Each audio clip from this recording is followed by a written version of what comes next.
Hi, this is Amy, and I wanted to give you a quick tour of our math curriculum to help you as parents decide which class is the right skills level for your student.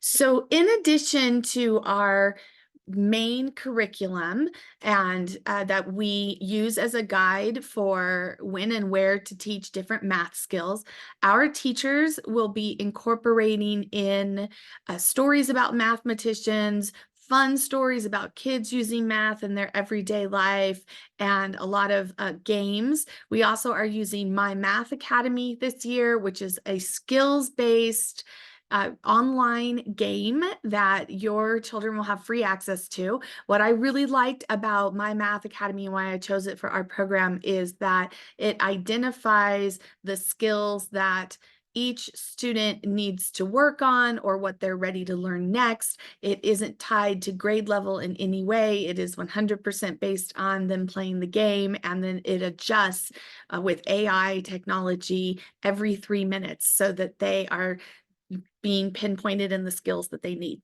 So let's talk about our math skills. So if your student understands 60% or more of one of these classes, I would say they probably need to go into the higher class. If they are on the fence, then think about how they are feeling about math and learning and themselves in general right now. If they're feeling very discouraged and they need a confidence boost and they need to experience some success, then if they're kind of in between levels, I would put them in the lower level class. If they thrive on challenge and they like being faced with problems they don't understand at first and the challenge of learning those, then let's place them in the higher math so they're not bored. This is our Math Pathfinders 1 content. The skills involved are counting. Now, it expects that your child can already count, but it's going to start grouping the counting together, getting them ready to add. 2 and 3-dimensional shapes, naming the shapes and understanding their attributes. Comparison is teaching them how to describe something as bigger or smaller, longer, shorter, weighs more. They get a little scale and they can weigh things around the house. And that is setting them up for actual measurement, which will come in the following level. And then composition and decomposition means they're setting them up for adding and subtracting. It shows them that the number 5 could be broken down into these two numbers. And then they start addition and subtraction, but it is just the basics, and it's still using a lot of manipulatives and teaches them counting on, teaches them how to use objects to add and subtract. And then they're setting them up for place value with showing them how to group things in 10. So that's our Math Pathfinders 1. Our Math Pathfinders 2 is these skills. So it's assuming they already have all those Pathfinder 1 skills. And this looks like it's just counting, but it actually is sort of counting on. They move into addition and subtraction relationships. Some people call these math families, where they see that if they can use a group of 3 numbers to write several different math equations. So they're starting to learn the language of math. And then they're learning how to break down a math problem into easier parts. So it's easier to add 10 and 5 and then figure out taking away 9. So one of the things that I like about this math curriculum and why we chose this one this year is because it shows there are many ways to approach a math problem. There's not just one way to do it. Comparison of lengths. Now they're using cubes that connect to get them ready for standardized measurement. They know that you can't say something is longer or shorter unless you measure it using the same measurement tool.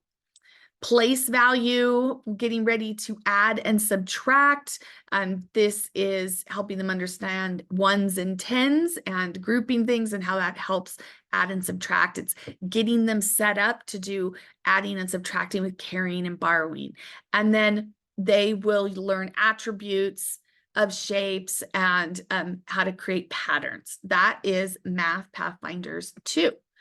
Math Pathfinders 3 jumps into metric measurements. Now, the reason they're teaching this is because metrics make a lot of sense with place value tens, ones, and 100s.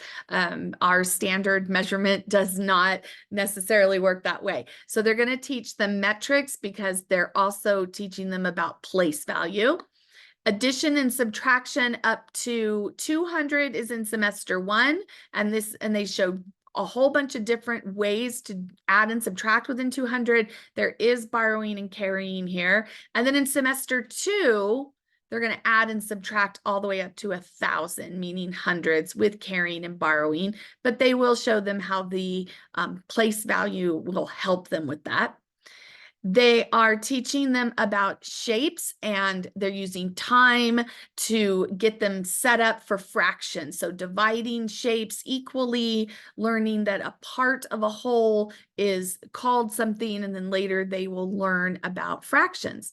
And then the last concept they're going to learn at the end of the year is setting them up for multiplying and dividing. There isn't actually multiplying and dividing at this level, but they're grouping the sets of the same amount of something. And then the next level, which is our Math Explorers 1, starts off with multiplication and division and pointing out that it is a shortcut for adding the same number over and over again. Again, they keep doing place value using the metric system and measurement. They are going to continue with multiplication. So in Math Explorers 1, that is where they really get into multiplication, but these are your basic times tables 0 through 10. So not big, long problems yet. They're going to learn to measure area using multiplication. First, they show them with the cubes, and then they show them it's a shortcut. And then they introduce fractions on a number line and with dividing wholes into parts, just so they understand what it means when you see a 2 with a line and then a 3 under it. What is that actually saying? That it's 2 parts of a whole that's been cut into 3 parts. And then in geometry, they're going to start learning to measure angles and actually use a protractor. So that's Math Explorers 1. Math Explorers 2, now they're adding and subtracting big numbers, 6-digit numbers with borrowing and carrying. They don't have to know how to do this. These are the skills they're going to be taught. They are going to start to use place value to make multiplying and dividing easier, and you see now they're multiplying double digits where they have to carry and add down below. They are still working on fractions, but they're just learning how to express a whole in terms of its parts.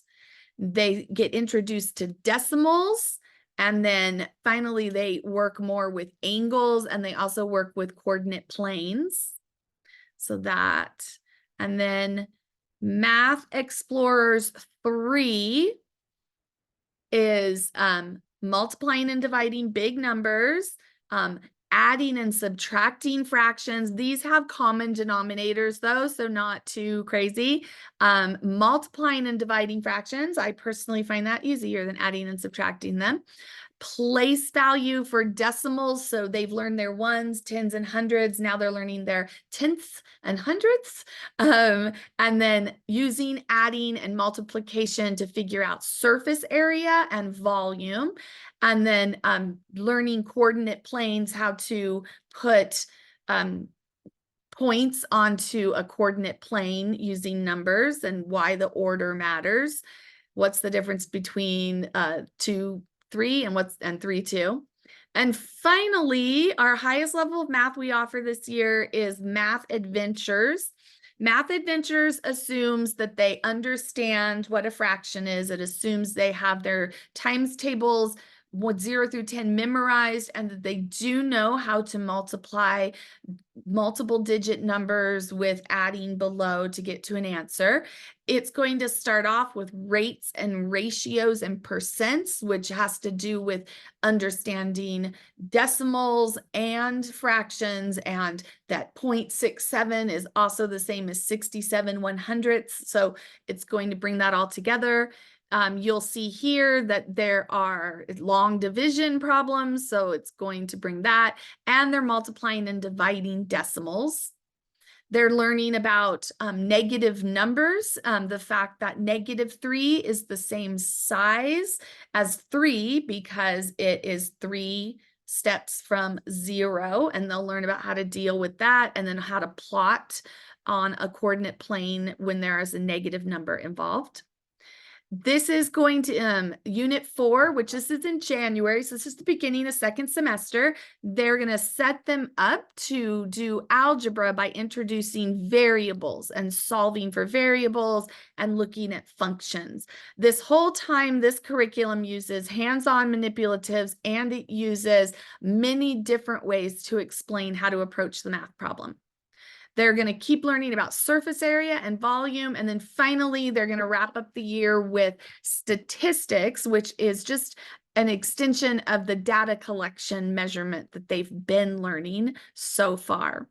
Your math teacher will also have a math challenge of the week. Those are optional, and it takes the skills they're working on that week and challenges them to apply them in their own life, at home, outside. So, for example, if they're learning area, they might need to figure out how many, how big all the bedrooms are, or what's the biggest room in the house. If they're learning ratios, maybe they can make a scale model of a piece of furniture in your house. So they have to figure out how big the model should be if it's an exact scale model of that piece of furniture. If you have any questions, you can always reach out to us. We go over these math levels in the learning plan meetings. If you don't have a chance to meet with me for that, then it's fine. You can meet with your cohort teacher in early August, and she'll get you all placed. Remember, live classes don't start until August 26th, so there's time to place you and get your materials to you. Don't worry. And also, on the parent resource sheet, there is a link to a folder, and it has all the different unit assessments for each of our math classes. Those are not intended for you to give to your kids. It's just showing you what kinds of math problems and what kinds of math skills they will be working on in each of our math classes. So if you pull up one on your computer and all the problems look really familiar and easy for your kids, or I would say at least 60–70% of them look really easy, you might want to look at the next level. If at least 60% of Math Explorers 3 looks familiar to your student, but nothing in Math Adventures looks at all familiar, they're probably okay for Math Adventures. But again, think about, are they up for a challenge, or do they need to experience a little success or fill in some gaps in their math skills? So you can always talk to your cohort teacher or reach out to me to figure that out. Thanks.